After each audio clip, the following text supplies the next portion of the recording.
నమస్తే friends, welcome to Bojju నిండే వంట. ఫ్రెండ్స్, ఇవాళ బొజ్జు నిండే వంటలో నేను మటన్ మసాలా కర్రీ అయితే చేశానండి. సో చాలా టేస్టీగా, చాలా సింపుల్గా అండ్ ఈజీగా మనం గ్రేవీతోని మటన్ కర్రీ ఎలా చేసుకోవాలో ఈ వీడియోలో అయితే నేను చూపించానండి. తప్పకుండా వీడియోని చూడడం మర్చిపోకండి. సో ఫ్రెండ్స్, మరి ఈ మటన్ మసాలా కర్రీ సింపుల్గా ఎలా చేసుకోవాలో చూద్దాం. సో ఫ్రెండ్స్, నేనైతే ఆల్మోస్ట్ ఒక హాఫ్ కేజీ వరకు మటన్ అయితే తీసుకున్నానండి. సో శుభ్రంగా పసుపు ఉప్పు వేసి ఇలా వాష్ అయితే చేసుకోవాలండి. ముందుగా ఒక 3-4 సార్లు చూడండి. వాష్ చేసుకున్న తర్వాత మటన్కి నేనైతే 1 టేబుల్ స్పూన్ వరకు ఉప్పు అయితే వేసానండి. సో హాఫ్ టేబుల్ స్పూన్ వరకు పసుపు అండ్ 1 టేబుల్ స్పూన్ వరకు కారం వేసానండి. సో ఒక బద్ద నిమ్మకాయ అయితే ఇలా పిండాను. ఇప్పుడు ఈ ముక్కలన్నీ కూడా ఈ మసాలా, కారం, ఉప్పు, నిమ్మకాయ ఇవన్నీ బాగా పట్టేటట్టుగా ఇలా కలుపుకోండి. చూడండి, బాగా మనకు ముక్క ఉడికిన తర్వాత తినేటప్పుడు ఈ ముక్కకు పట్టి చాలా టేస్టీగా ఉంటుందండి. సో ఇలా నానబెట్టుకొని పక్కన ఉంచుకుందామండి. ఒక అరగంట సేపు నాననిద్దాము. ఇప్పుడు స్టవ్ పైన నేను కుక్కర్ అయితే పెట్టానండి. సో ఇది బాగా వేడెక్కిన తర్వాత నేను 3 టేబుల్ స్పూన్స్ వరకు ఆయిల్ అయితే వేసానండి. చూడండి, బిర్యానీ ఆకు, సో లవంగ, చెక్క, ఇలాచి అండ్ మిరియాలండి, కొద్దిగా సాజీరా తీసుకున్నాను. సో ఇవన్నీ కూడా ఇలా ఆయిల్లో బాగా వేగనిద్దామండి, మంచి వాసన వచ్చే వరకు. ఇప్పుడు నేను సన్నగా కట్ చేసుకున్న పచ్చిమిర్చి అయితే ఒక 4-5 వేసానండి.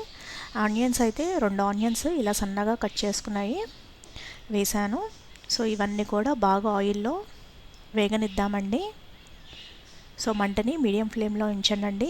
ఈ ఆనియన్స్ బాగా వేగిన తర్వాత నేను 1 టేబుల్ స్పూన్ వరకు అల్లం వెల్లుల్లి పేస్ట్ అయితే వేసానండి. సో ఈ అల్లం వెల్లుల్లి పేస్ట్ కూడా పచ్చివాసన పోయేంతవరకు ఇలా ఆయిల్లో బాగా ఫ్రై చేసుకుందామండి. సో ఇవి పూర్తిగా వేగిన తర్వాత నేను ఒక 1/2 టీ స్పూన్ వరకు పసుపు, 1 టేబుల్ స్పూన్ వరకు ఉప్పు వేసానండి అండ్ 1 టేబుల్ స్పూన్ వరకు కారం వేసాను. సో కారం, ఉప్పు చూసి వేసుకోండి. సో ఇందాక మనము ముక్కలకి పట్టించుకునేటప్పుడు కూడా వేసాము. సో దానికి తగ్గట్టుగా చూసి వేసుకోండి. సో ఇవన్నీ బాగా వేగిన తర్వాత నేను కొద్దిగా కొత్తిమీర, పుదీనా కూడా ఇలా ఆయిల్లో ఫ్రై చేసుకున్నానండి. టమాటో అయితే 2 టమాటో సన్నగా కట్ చేసుకున్నవి వేసాను. ఈ టమాటా ముక్కలన్నీ పూర్తిగా మగ్గిపోవాలండి, బాగా మెత్తపడేంతవరకు వేపుకోండి. చూడండి ఈ విధంగా. సో టమాటా ముక్కలు మాత్రం బాగా ఉడికిపోవాలి. సో ఇవన్నీ కూడా బాగా వేగిన తర్వాత మనం ఇందాక ముక్కలకి పట్టించి పెట్టుకున్నాం కదండి కారం, ఉప్పు, ఆ మటన్ ముక్కలన్నీ కూడా దీంట్లో వేస్తున్నానండి. సో మంటని మీడియం ఫ్లేమ్లో ఉంచుకొని ఈ ముక్కలు కూడా ఈ మసాలాలో బాగా ఉడకనివ్వాలండి. ఒకసారి మొత్తం అంతా కూడా కలుపుకుందాము.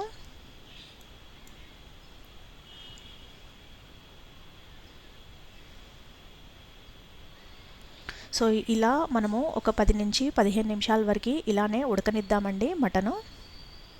సో వాటర్ ఏమీ వేయకుండా ఇలానే ఉడకనిద్దాము. సో ఇవి బాగా ఉడికిన తర్వాత మనకి నీరైతే ఇలా పైకి వస్తుందండి. సో ఈ విధంగా ఒకసారి కలుపుతూ ఒక 15 నిమిషాల వరకు ఉడకనిద్దాము. చూడండి, ఇవి బాగా ఒక 40% వరకు కుక్ అయిపోవాలండి మటన్. ఇలా బాగా ఉడికిన తర్వాత నేనైతే మసాలా వేసుకుంటున్నానండి. చూడండి, నేను మటన్ మసాలా వేసాను. ధనియా పౌడర్ 1 టేబుల్ స్పూన్ వరకు వేసానండి. సో నేను chicken masala and mutton masala ఎలా ప్రిపేర్ చేయాలో కూడా నేను వీడియో చేశానండి, అది కూడా చూడండి. సో ఈ మసాలా కూడా పూర్తిగా కలిసేటట్టుగా ఒకసారి కలుపుకొని ఇంకొక 10 నిమిషాలు ఇలా ఉడకనిద్దాము. ఇది బాగా ఉడికిన తర్వాత అండి ఒక 50% కుక్ అయిపోవాలండి ముక్కలు.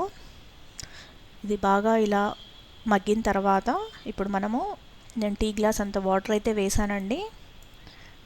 సో మీరు గ్రేవీ మీకు కావాల్సినంత బట్టి మీరు వాటర్ అయితే వేసుకోవచ్చండి. చూడండి, నేను ఈ విధంగా ఒకసారి మళ్ళీ కలుపుకొని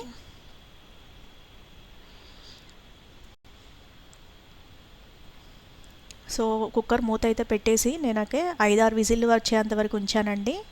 ఇది మటన్ అయితే బాగా లేతగా ఉంది కాబట్టి 5-6 విజిల్కి ఉడికిపోయిందండి.